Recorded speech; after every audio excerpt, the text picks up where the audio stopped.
could smell my own flesh cooking, that sweet, sick odor of burning meat that no one who has experienced it ever forgets. And through the agony that consumed the front of my skull, I was still reciting the litany of imperial service, the same prayer I had spoken every morning for 31 years, the same words that had earned me commendations and advancement, and the quiet pride of a life given wholly to the Emperor's purpose. The iron pulled away, the torturer marked something on his data slate, and the man beside me, Prelate Vornis, who had led our world's ecclesiarchy for 4 decades, whose faith had been so absolute that he wept during sermons, received his brand next, and his screams harmonized with the echoes of my own. We were heretics now. The word had no meaning anymore. I had seen the declaration when it arrived. I had been the one to unseal it, to process it through the proper channels, to stamp it with the authentication codes that my position required. I had held in my hands the document that condemned 12 billion souls, and I had followed procedure, because procedure was all I knew, because the machine of imperial administration does not pause for horror or for doubt. My name was Kalen Mordrath. For 31 years, I served as senior prefect of the Administratum Sectoris on Valdrath Prime, processing tithes and census data and the endless flow of documentation that bound our world to the Imperium we loved. I believed in the system. I believed that loyalty was rewarded, that service was recognized, that the vast machinery of imperial governance, for all its vastness and seeming coldness, ultimately served a righteous purpose. I was a fool. Let me tell you what happens when a loyal world is declared heretical. Let me tell you how 12 billion faithful servants of the Emperor can burn for sins they never committed, condemned by paperwork they will never see, executed by forces that do not care whether the accusation is true. Let me tell you about the mathematics of imperial justice and the terrible efficiency with which it destroys those it was built to protect. Valdrath Prime was not a world of heroes. We produced no space marines, housed no great cathedrals, commanded no strategic importance that would place us in the chronicles of imperial history. We were a census world, one of 10,000 such worlds scattered across the segmentum obscurus, each of us a node in the vast network of information that allowed the Administratum to track the Imperium's trillion-soul population. Our tithe was data. Our purpose was counting. I had served in the census basilica since my 22nd year, when the placement examinations identified my aptitude for numerical precision and my temperament for the patience such work required. The basilica was a monument of grey stone and brass machinery, 17 stories of cogitator banks and filing systems, and the endless scratch of autoquills recording the births and deaths of a world. I loved it. Emperor, forgive me. I loved every tedious hour of it, because I believed that my work mattered, that each census entry was a thread in the tapestry that held humanity together. I rose through the ranks with the steady inevitability of a man who makes no enemies and exceeds every quota, senior prefect by 43, a commendation from the sector administratum by 48. I had a wife who understood the demands of service and 3 children who would follow me into the great work of imperial governance. My life was small and ordered and content, and I thanked the Emperor for it each night before sleep. The first sign that something was wrong came 17 months before the declaration. A census discrepancy. That was all. The population figures for the southern agri-districts showed a variance of 0.003% from the previous year's projections, well within acceptable parameters, barely worth noting in our weekly reports. But the query came from sector command regardless. Explain the variance. I compiled the explanation myself, documenting the factors: a local fever that had elevated mortality rates, a delayed birth registration from 3 rural communities, the standard fluctuations that any census official would recognize as unremarkable.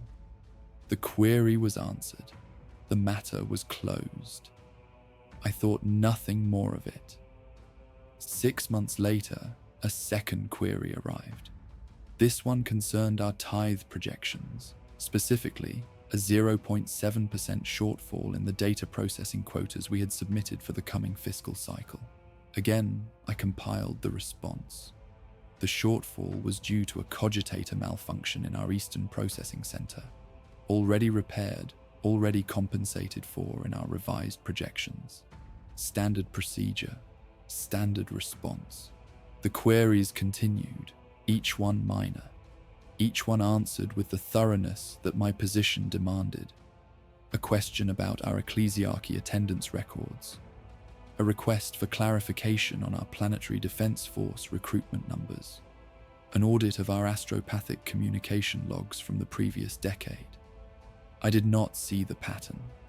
I was trained to see patterns in data, to identify statistical anomalies across populations of billions. But I did not see what was happening to my own world, because I still believed that the system served truth, that the questions being asked sought answers rather than ammunition. The declaration arrived on the feast of the Emperor's Ascension, a cruelty of timing that I have never been able to accept as coincidence. I was in the Basilica's Archive Secundus when the astropathic seal was broken, reviewing the quarterly mortality indices with 3 of my junior prefects. The messenger who brought it was a young woman from the communications division, her face pale in a way that made me think of illness before I thought of fear. "Senior Prefect," she said, and her voice cracked on my title. "You need to see this." I remember taking the document from her hands. I remember the weight of the parchment, heavier than it should have been, as though the words it carried had physical mass. I remember the seal, the inquisitorial rosette pressed in black wax, the symbol that every imperial citizen knows and dreads. I remember reading the first line, and I remember the exact moment when my world ended. By the authority of the Holy Ordos of the Emperor's Inquisition, the world designated Valdrath Prime, Segmentum Obscurus, Subsector Valdrath, grid reference 447-Sigma-12, is hereby declared Perdita Extremis, irredeemably tainted by the corruption of chaos, and sentenced to immediate exterminatus grade purification. The document was dated 4 months earlier. They had already sent the ships. The sky changed color 3 days after the declaration arrived. I was standing on the Basilica's observation platform when I saw it. That first bruising of the heavens, the pale blue of Valdrath's atmosphere darkening to a sickly purple at the edges of the horizon, as though the void itself was bleeding into our world. The ships had translated from the warp. I did not need to consult the Auspex arrays, or wait for the astropathic confirmation that would never come. I knew, with the certainty of a man watching his own execution approach, that what I was seeing was the shadow of our death falling across the sky. 12 billion souls looked up that day. 12 billion faithful servants of the Emperor saw the heavens darken and understood, in whatever way their minds could process such knowledge, that the Imperium they had served had come to destroy them. The riots began within hours. I did not witness them directly. I was still in the Basilica, still processing the authentication codes on the declaration, as though procedure could somehow save us, as though the proper stamps and signatures might reveal some error, some hope, some thread of salvation woven into the bureaucratic language of our annihilation. But I heard them. The sounds carried through the walls of that ancient building, screams and gunfire, and the deep rumble of vehicles overturning, and I continued my work because I did not know what else to do. Governor Talos addressed the population via planetary vox at sunset. I listened to his voice, that measured patrician tone that had guided Valdrath through 3 decades of stable governance, crack and falter as he read from the script his advisors had prepared. "Remain calm," he said, while the sky burned purple above us. "This is surely an error," he said, while the first dropships began their descent through our atmosphere. "The Emperor protects," he said, and even through the static of the Vox link, I could hear that he no longer believed it. The Emperor protects. I had spoken those words 10,000 times. I had believed them with the absolute conviction of a man who has never been tested. And now I stood in my office, surrounded by the data stacks and cogitator terminals that had been my life's work. And I understood for the first time that the Emperor's protection was not a shield, but a sword, and that sword had been drawn against us. The first arbitrators arrived at the Basilica on the 4th day.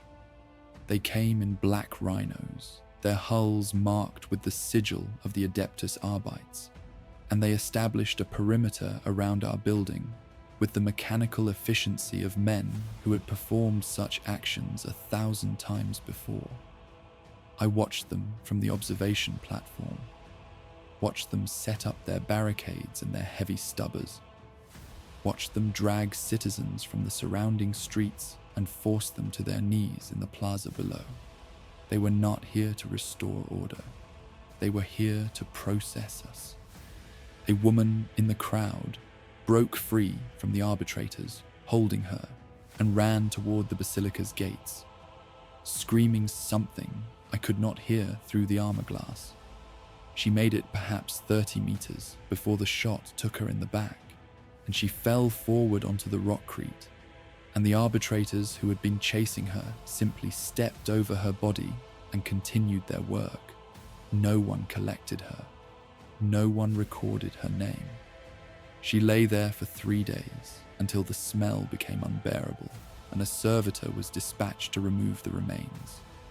I learned later that her name was Vestra Korn. She had been a teacher in the Skolam district, 43 years old, mother of 2 children who would die in the purges that followed. She had committed no crime. She had harbored no heresy. She had simply run because running was the only response her terror-stricken mind could produce. And for that, she had been executed in the street like a rabid animal. This was justice in the Imperium. This was the machinery I had served. The interrogations began on the 5th day.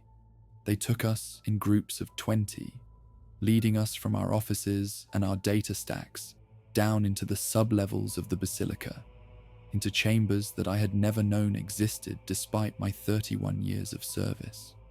The corridors grew darker as we descended, the lumens becoming sparse and flickering, and the smell changed from the familiar mustiness of old parchment to something sharper, something that made my stomach clench with animal recognition. Blood, promethium, the acrid stench of cauterized flesh. The chamber they brought us to had been a storage vault once. I recognized the architectural style, the reinforced walls designed to protect valuable documents from fire and decay. But the documents were gone now, replaced by equipment that I did not recognize and did not wish to understand.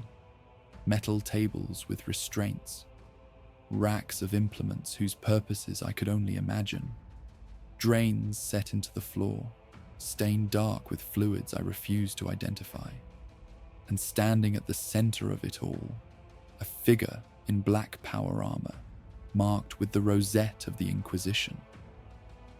I had never seen an Inquisitor before. In 31 years of service, processing millions of documents that touched every aspect of Imperial governance, I had never once encountered one of the Emperor's chosen servants in the flesh. They were legends to me, figures from propaganda reels and cautionary tales, beings of such authority and terror that their very existence seemed almost mythological. The reality was worse than any legend. He was not a large man, shorter than me, with a face that might have been called ordinary in any other context. But his eyes held something that I had never seen in human eyes before. A coldness that went beyond cruelty into something almost mechanical, as though the soul behind those eyes had been removed and replaced with something designed purely for judgment. He looked at our group of 20 with the same expression a man might wear while examining a shipment of damaged goods. "You are the administrative staff of this facility," he said. It was not a question. His voice was soft, almost gentle, and somehow that gentleness was more terrifying than any rage could have been. "You have spent your lives processing information for the Imperium. Now you will process information for me." The interrogations lasted for 6 hours. I will not describe them in detail. There are horrors that serve no purpose in the telling, that diminish both speaker and listener in their recounting. I will say only that I learned things about myself in that chamber that I had never wished to know, that I learned the precise threshold at which pain overwhelms loyalty, the exact moment when a man will say anything, confess to anything, implicate anyone, simply to make the agony stop. I confessed to heresies I had never committed. I named colleagues as conspirators who had done nothing wrong. I signed documents that condemned friends I had known for decades, people whose only crime was working beside me in the service of an Imperium that had decided our world was better burned than saved. The Inquisitor recorded everything with that same gentle, terrible patience. He did not seem surprised by any confession, did not react to any accusation. He simply collected our words, like a man gathering kindling for a fire he had already decided to light. When it was over, when the last of our group had broken and confessed and wept, he had us branded. That was when the iron pressed into my forehead. That was when I screamed my loyalty, while the mark of the heretic was seared into my flesh. And as the pain consumed me, as I felt the symbol of my condemnation burned permanently into my body, I heard the Inquisitor speak to his aide in a voice so casual it might have been discussing the weather. "These ones are processed. Move them to the holding pens with the others. The ships will begin collection at dawn." Processed. After 31 years of processing others, I had finally been processed myself. There were 4,000 of us in the holding pens by nightfall. 4,000 branded heretics crowded into the cargo bays beneath the basilica, pressed together so tightly that we could not sit, could barely breathe, could only stand in the darkness and listen to the sounds of our world dying above us. I found Prelate Vornis in that darkness. His brand was still weeping, the flesh around it swollen and infected, and his eyes had the hollow look of a man whose faith had been not merely tested, but annihilated. He had served the Emperor for 40 years. He had built cathedrals and trained priests and guided millions of souls toward what he believed was salvation. And now he stood branded in a cargo hold, waiting to be loaded onto ships that would carry him to a death he could not comprehend. "Why?" he asked me, and his voice was the voice of a child who has just learned that monsters are real. We served. We believed. We did everything they asked of us. Why? I had no answer for him. I had spent my entire life believing that the system I served was just, that loyalty was rewarded, that the Emperor's servants were protected by their faith and their service. I had believed that the Imperium, for all its harshness, ultimately served humanity's survival. I understood now that I had been wrong. The Imperium did not serve humanity. Humanity served the Imperium. And when the Imperium decided that a world was no longer useful, when the mathematics of survival calculated that 12 billion souls were worth less than the resources required to investigate their alleged corruption, then those 12 billion souls were simply erased from the ledger. We were not heretics. We had never been heretics. We were simply inconvenient. A line item that no longer balanced. A data point that someone somewhere had decided was easier to delete than to correct. And the most terrible truth of all, the truth that I whispered to Prelate Vornis in that darkness, the truth that made him weep until he had no tears left, was that I understood. I understood the mathematics. I had spent my entire life serving those mathematics, processing the data that fed the great machine of imperial governance. I had been the one calculating the acceptable losses, the manageable casualties, the statistical thresholds below which human suffering became administratively negligible. I had never thought of myself as one of the numbers. Now I was. They loaded us onto the ships at dawn, just as the Inquisitor had promised. The vessel that received our cargo hold was called the Penitent's Burden. I saw the name etched into the hull as we were marched up the boarding ramp, and I remember thinking that someone in the administratum must have appreciated the irony. We were cargo now, 4,000 branded souls packed into a hold designed for munitions or mining equipment, and the ship that carried us bore a name that mocked the very concept of redemption. The journey lasted 11 days. I know this because I counted. In the darkness of that hold, with no light and no sound, except the breathing of 4,000 condemned souls and the distant thrum of the ship's engines, counting was the only thing that kept me sane. I counted heartbeats. I counted breaths. I counted the hours between the moments when the servitors came to distribute our rations. A cup of recycled water and a block of nutrient paste that tasted of nothing, and sustained us just enough to ensure we would arrive at our destination alive. Alive. That was important to them. They needed us alive. I did not understand why until we reached the processing station.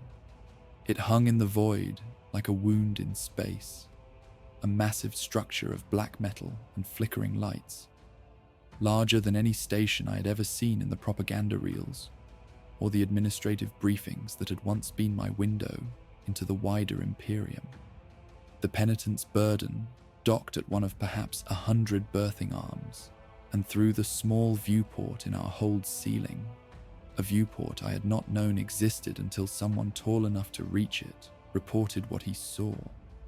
We watched other ships arriving, dozens of them, hundreds of them, each one disgorging its cargo of branded heretics into the stations waiting more. We were not the only world that had been condemned. The mathematics of that realization broke something inside me.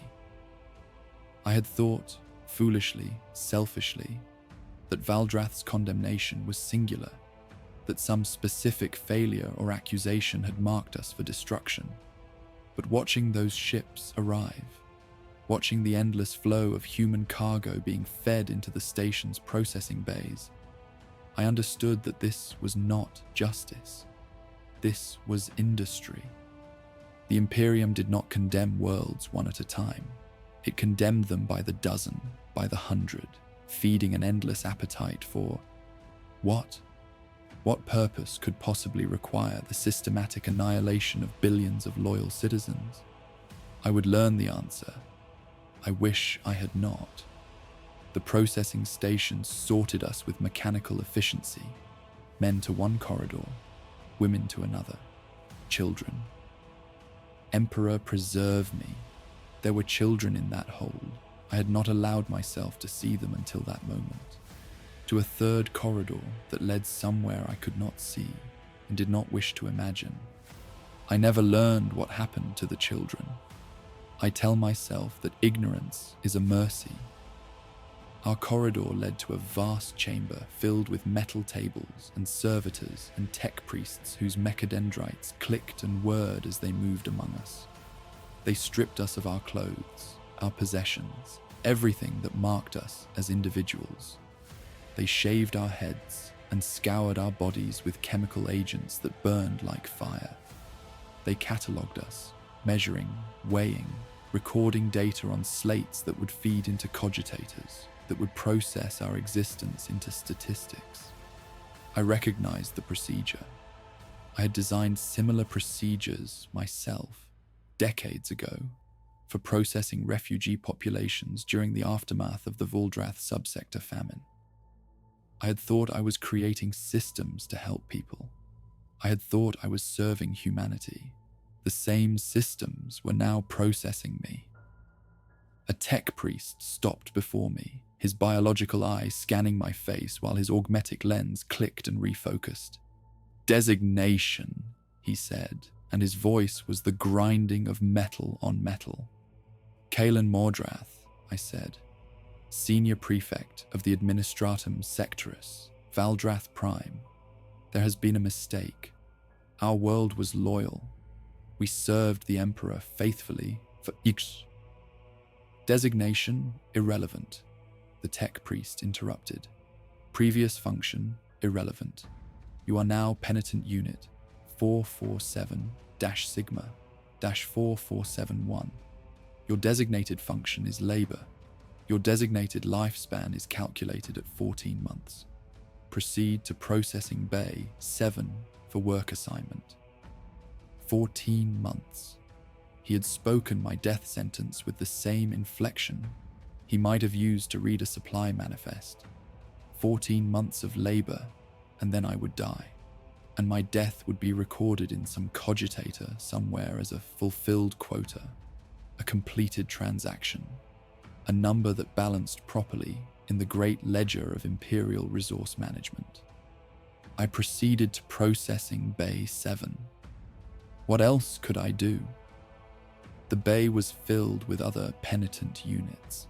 I could not bring myself to think of them as people anymore, because thinking of them as people made the horror too immediate, too personal.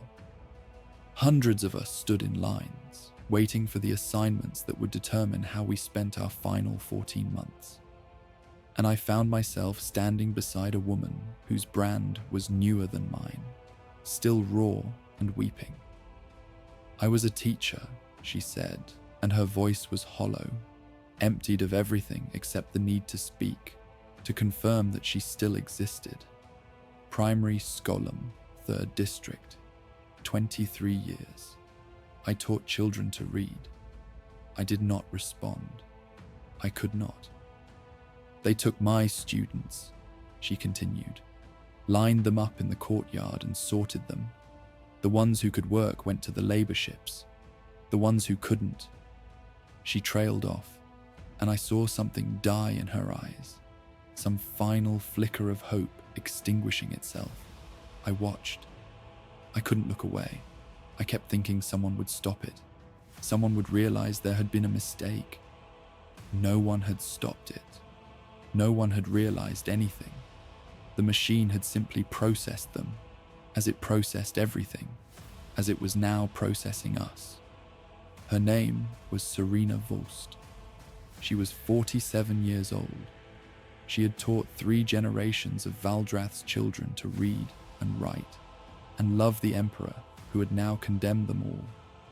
She lasted 9 days in the mining tunnels before a rockfall crushed her beneath 1,000 tons of ore that she had been extracting for an Imperium that had already forgotten her name.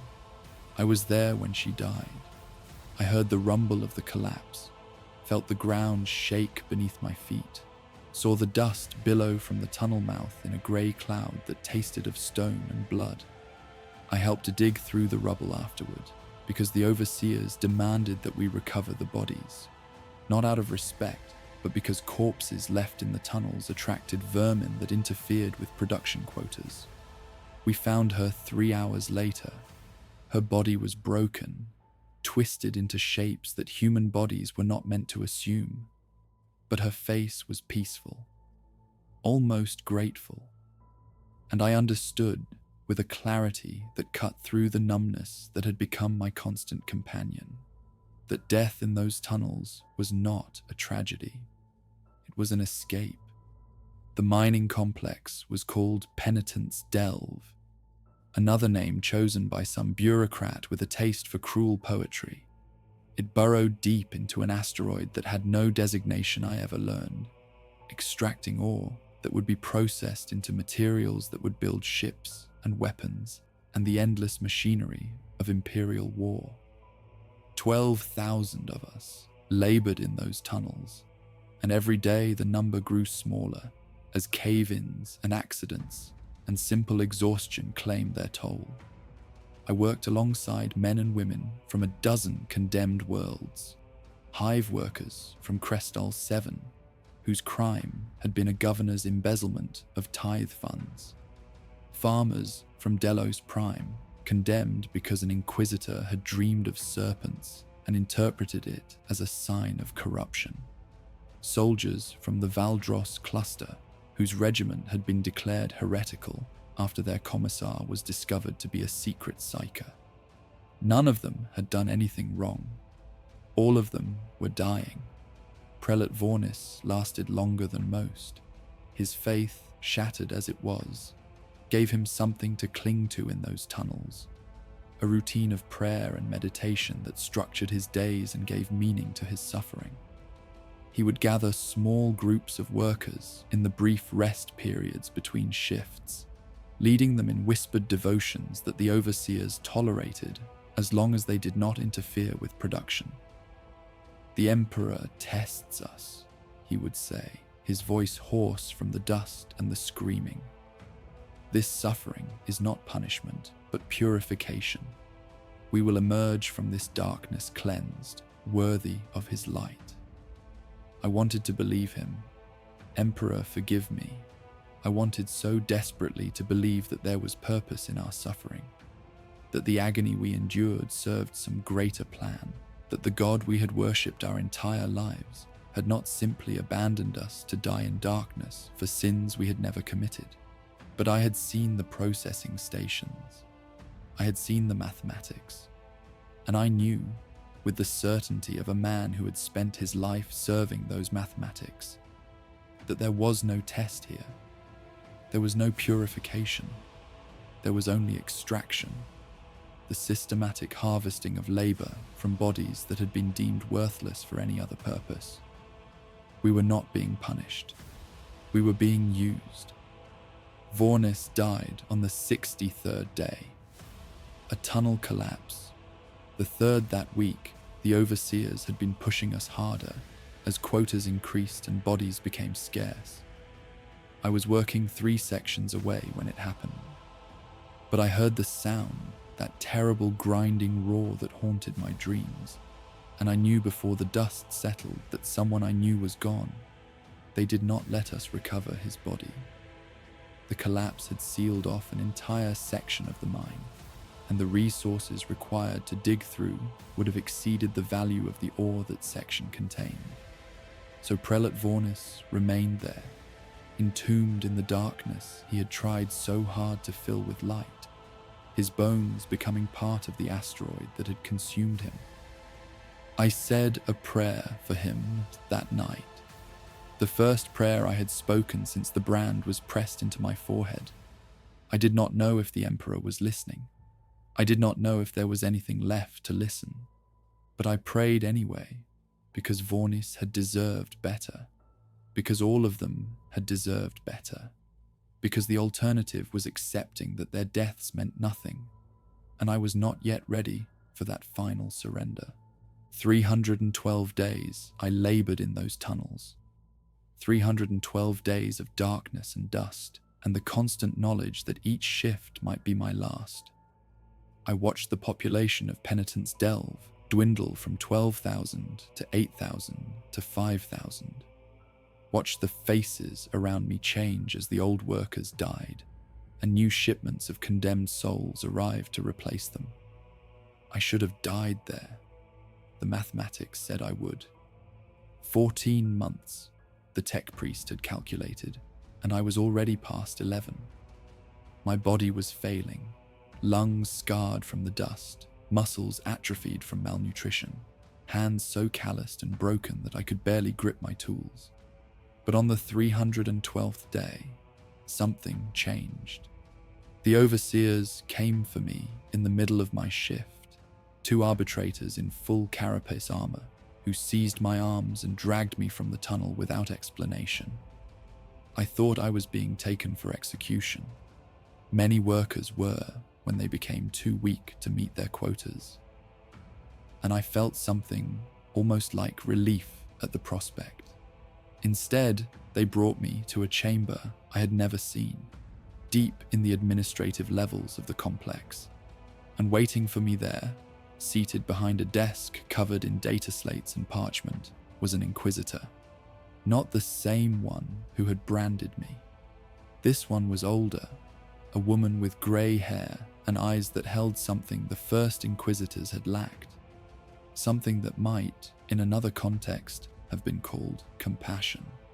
Kaelin Mordrath, she said, and my name sounded strange in her mouth, like a word from a language I had forgotten. Senior Prefect of the Administratum Sectorus, Valdrath Prime, 31 years of service. Commendation from the Sector Administratum for excellence in census methodology. I stared at her. I could not speak. You are wondering why you are here, she continued. You are wondering why, after 11 months of labor in a penitent mine, an inquisitor of the Ordo Hereticus has requested your presence. She leaned forward, and her eyes held mine, with an intensity that cut through the fog of exhaustion and despair that had become my constant companion. I am here because I have reviewed the evidence that condemned your world, and I have questions. For the first time in 312 days, I felt something other than numbness. I felt hope, and I knew, even as I felt it, that hope was the cruelest torture of all. Her name was Inquisitor Covenant Thessaly, and she had been investigating the condemnation of Valdrath Prime for 7 months. She told me this in a voice that carried no emotion, no judgment, simply the recitation of facts that she believed I needed to understand. 7 months of reviewing evidence. 7 months of tracing the chain of documentation that had led to 12 billion deaths. 7 months of asking the questions that no one else had thought to ask, because no one else had cared enough to ask them. Your world was condemned on the basis of a single report, she said, sliding a data slate across the desk toward me. Inquisitorial Assessment 447, Sigma 7, filed by Inquisitor Harren Volst of the Ordo Hereticus, citing evidence of widespread chaos corruption in your world's administrative and religious institutions. I looked at the data slate. The words swam before my eyes, my vision blurred by 11 months of darkness and dust. But I forced myself to focus, to read the document that had murdered my world. The evidence was damning. Census discrepancies indicating hidden populations of mutants and heretics. Ecclesiarchy attendance records showing patterns consistent with secret cult activity. Astropathic communications containing coded messages to unknown recipients in the warp. Each accusation supported by data, by statistics, by the very numbers I had spent my life collecting and processing. This is not possible, I heard myself say. These numbers are wrong. The census discrepancies were explained. I filed the reports myself. The attendance records show nothing unusual. The astropathic logs were routine administrative traffic. I know, Thessaly said. I have reviewed your reports. I have examined the original data, and I have discovered something that Inquisitor Volst either did not notice or chose to ignore. She reached across the desk and touched the data slate, scrolling to a section I had not yet read. The evidence was fabricated, she said. Every data point, every statistic, every piece of documentation that condemned your world was created by a single individual within the Sector Administratum, an individual who had access to your census systems, your communication logs, your ecclesiarchy records, an individual who knew exactly how to manipulate the data to create a pattern that would trigger inquisitorial investigation. I stared at her. The words made sense individually, but together they formed a sentence I could not comprehend. "Who?" I asked, and my voice was the voice of a stranger. Thessaly's eyes held mine, and I saw in them something I had not expected. Not pity, not compassion, but a cold and terrible anger that matched the ice forming in my own chest. "Sector Prefect Aldrin Moraway," she said. "Your immediate superior in the administratum hierarchy, the man who signed your commendations, the man who recommended you for advancement." Moraway. I knew him. I had served under him for 18 years. He had attended my daughter's confirmation ceremony. He had written letters of recommendation for my son's placement examinations. He had been, I thought, something close to a friend. Why? The word came out as a whisper. "Because your census data uncovered an embezzlement scheme that would have ended his career," Thessaly said. 17 million thrones diverted from sector tithe funds over a period of 12 years. Your 0.003% population variance was not a discrepancy. It was the first thread of evidence that would have unraveled his entire operation. He could not allow that evidence to reach the sector tribunal, so he buried it. He buried it by destroying an entire world. Yes, I sat in silence. The data slate felt impossibly heavy in my hands, weighted with the deaths of everyone I had ever known, everyone I had ever loved, everyone who had ever walked the streets of Valdrath Prime, or breathed its air, or looked up at its now darkened sky. 12 billion souls, murdered to protect one man's stolen fortune. The mathematics of it broke something inside me that I had not known still existed. I had thought myself emptied by the tunnels, by the brands, by the endless parade of death and suffering that had become my daily existence. But this revelation that our annihilation had been not judgment but convenience, not justice but accounting. This found depths of grief I had not known I possessed. "Moraway is dead," Thessaly continued. "He took his own life when my investigation began to uncover his involvement. The 17 million thrones have been recovered. The evidence of his fabrication has been documented and archived. From the perspective of the Inquisition, the matter is closed." Closed. I tasted the word like ash.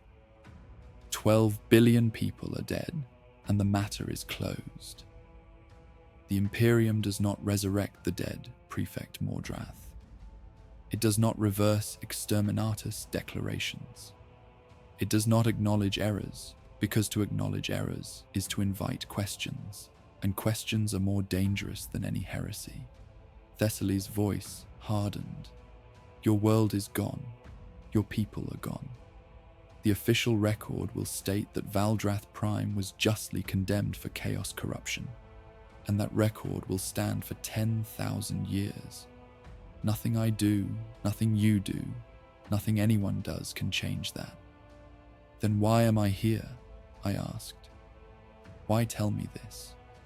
Why show me the truth if the truth changes nothing?" Thessaly leaned back in her chair, and for the first time I saw weariness in her face, the exhaustion of a woman who had spent her life fighting battles she knew she could not win. "Because you deserve to know," she said. "Because the 12 billion souls who died on Valdrath Prime deserve to have someone know the truth, even if that someone is only one broken man in a penitent mine who will carry that truth to his grave. And because I am offering you a choice." She gestured to the arbitrators standing behind me. "You can return to the tunnels. You have, by my calculations, approximately 3 months remaining before your body fails completely. You will die in darkness, unmourned and unremembered, and the truth of Valdrath's condemnation will die with you." She paused. "Or you can serve me." I did not understand. The words made no sense in the context of everything I had experienced, everything I had lost. "The Inquisition requires individuals with specific skills," Thessaly continued. "Census analysis, pattern recognition, the ability to find discrepancies in data that others overlook. These are the skills that made you valuable to the Administratum. These are the skills that, had you been in a different position, might have exposed Morroway's scheme before it consumed your world." "You want me to work for you," I said, "after everything the Inquisition has done." "The Inquisition did not destroy your world," Thessaly interrupted. "One corrupt Inquisitor, acting on fabricated evidence provided by one corrupt administrator, destroyed your world. The Inquisition is a tool, Prefect Mordrath. A weapon forged to protect humanity from threats it cannot comprehend. Like any weapon, it can be wielded poorly. Like any weapon, it can cause harm when placed in unworthy hands." She stood, and in that moment, she seemed taller than her physical stature, invested with an authority that transcended rank or title. "I am offering you the chance to ensure that what happened to Valdrath Prime never happens again. I am offering you the chance to use the skills that failed to save your world to save others. I am offering you purpose, Prefect Mordrath, the one thing that the tunnels cannot provide. Purpose." The word hung in the air between us, weighted with meaning I could not fully grasp. "And if I refuse, then you return to the tunnels and you die, and the truth dies with you. I will not force this service upon you. The Inquisition has enough unwilling servants." I thought of Vornis, entombed in darkness, his prayers unanswered. I thought of Serena Vost, crushed beneath 1,000 tons of ore, her face peaceful in death. I thought of the children in the processing station, led down corridors I could not see, their fates unknown and unknowable. I thought of 12 billion souls who had lived and worked and prayed and died, all of them faithful, all of them loyal, all of them betrayed by the very systems they had trusted to protect them. And I thought of Morroway. I thought of his face at my daughter's confirmation, his smile as he signed my commendations, the warmth in his voice when he called me friend. I thought of the 17 million thrones he had stolen, and I thought of the price that had been paid to protect that theft, and I felt something kindle in my chest that I had not felt since the day the brand was pressed into my forehead. Not hope. Hope was dead, buried in the tunnels with Vornis and the others. This was something older, something colder. This was wrath. "I will serve," I said. Thessaly nodded, as though she had expected no other answer. "Then rise, Kaelin Mordrath. Rise, and let me tell you of the work that awaits." I rose. My body screamed with 11 months of accumulated damage. My lungs burned with every breath. My hands shook with exhaustion that sleep could not cure. But I rose, because rising was the only act of defiance I had left, the only way I could honor the dead who could no longer stand. Thessaly told me of her work, the investigations she conducted, the patterns she traced, the corrupt officials and false inquisitors, and fabricated evidence she hunted through the endless labyrinth of imperial bureaucracy. She told me of worlds she had saved, worlds where her intervention had stopped condemnations based on lies before the ships could be dispatched. She told me of worlds she had failed to save, worlds where her investigations came too late, where the mathematics of imperial justice had already been calculated and found wanting. And she told me of the cost. "You will never be free," she said. "You will never be absolved. The brand on your forehead marks you as a heretic. and that mark will remain until the day you die. You will serve the Inquisition in shadows, your existence unrecorded, your contributions unacknowledged. You will watch other worlds burn, and you will know that for every world you save, a dozen more will fall to the same corruption that destroyed yours. I understand, I said, and I did. Do you? Thessaly's eyes searched my face. Do you understand that this path offers no redemption? That the dead of Voldrath Prime will remain dead, regardless of how many others you save? That your service will not balance the scales, will not justify your survival, will not grant you the peace you seek? I met her gaze, and I let her see what the tunnels had made of me. The hollow man, the branded heretic, the walking corpse that had once been senior prefect of a world that no longer existed. I do not seek peace, I said. I do not seek redemption. I seek only to ensure that the next Morroway, the next Volst, the next architect of manufactured condemnation faces consequences before 12 billion more souls are fed to their ambition. Thessaly studied me for a long moment. Then she nodded. Good, she said. Peace is a luxury the Imperium cannot afford, and redemption is a lie we tell ourselves to make the darkness bearable. She turned to the arbitrators.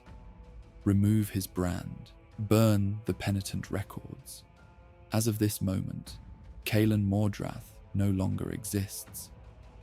The arbitrators moved forward, and I felt hands on my arms, guiding me toward a door I had not noticed before.